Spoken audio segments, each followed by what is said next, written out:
हाँ जी दोस्तों, तो ज्यादा नहीं, कुछ 6 इंपॉर्टेंट एमसीक्यूज हैं जो कि चैप्टर 5 के ऊपर बेस्ड है। जितनी भी आपने प्रोविजन जो भी आपने पढ़े हैं उसके ऊपर, तो फटाफट से इसकी प्रैक्टिस कर लेते हैं। 6 छोटे छोटे सवाल हैं एंड होपफुली आपको इसके सारे आंसर पता होंगे, तो मुझसे पहले आपको इसके आंसर भी बताने हैं। सबसे पहला सवाल आता है, an eligible company as per section number 76 which is accepting deposit within the limits specified under 181C में accept deposit by means of, कह रहा है कि विद इन लिमिट है, 181C की लिमिट के अंदर है, तो उसको ये जो डिपॉजिट है वो एक्सेप्ट कर सकता है। कैसे?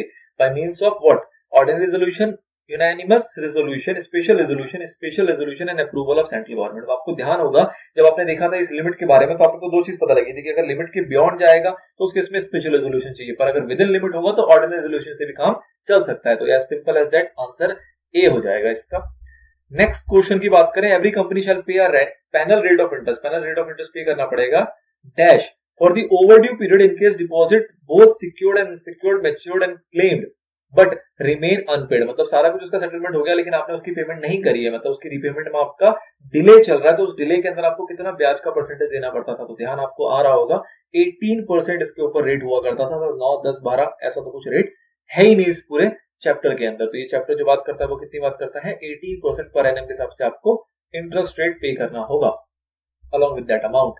नाउ थर्ड पॉइंट आता है, थर्ड सवाल आता है, a reserve account that should not be used by the company for any purpose other than repayment of deposit is called. अब आप बताओ, इसके अंदर एक रिजर्व बनाया जाता था इस चैप्टर के अंदर, बेसिकली उसका नाम पूछ रहा है कि रीपेमेंट ऑफ डिपॉजिट के लिए कौन सा रिजर्व ऐसा है जिसको कि हम किसी और पर्पस के लिए यूज नहीं कर सकते अदर देन रीपेमेंट। उसको क्या बोलते हैं? तो डीआरआर, डिवेंचर रिडेम्पशन रिजर्व कहा जाता है। दूसरा डिपॉजिट रीपेमेंट रिजर्व कहा जाता है, कैपिटल रिडम्पशन रिजर्व कहा जाता है, या फिर फ्री रिजर्व कहा जाता है। तो आपको ध्यान होगा इसको कहा जाता है हमारा डिपॉजिट रीपेमेंट रिजर्व। तो this is the only reserve which is created under chapter number 5।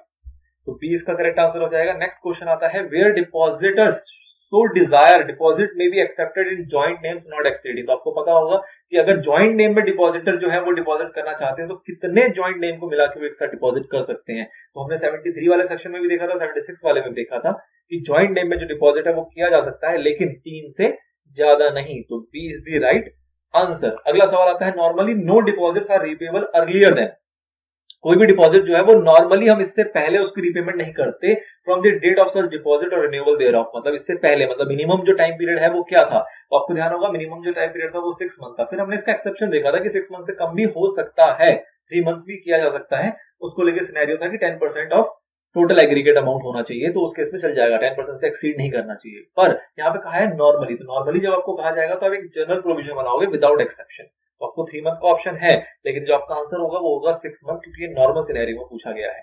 अगला क्वेश्चन आता है आपका जो कि लास्ट क्वेश्चन है, company shall execute a deposit trust deed at least dash days before issuing a circular or circular in the form of advertisement. तो कितने दिन पहले आपको डिपॉजिट ट्रस्ट डीड को एग्जीक्यूट करना होता है? तो एक लॉ था इसके अंदर आई थी बात, जिसके अंदर बात थी 7 डेज की। आई होप आपको याद होंगे, डेज का फैक्टर है कुछ, इसमें ऐसी बात नहीं थी, एग्जैक्ट क्वेश्चंस थे जो कि डेज, मंथ इनके ऊपर है, इंटरेस्ट रेट इनके ऊपर है। तो एमसीक्यू जनरली इस चैप्टर से इसी फॉर्म में बनते हैं। चलिए, तो this is all about your MCQ problems. Now बात करेंगे केस स्टडी के ऊपर अपने नेक्स्ट पार्ट।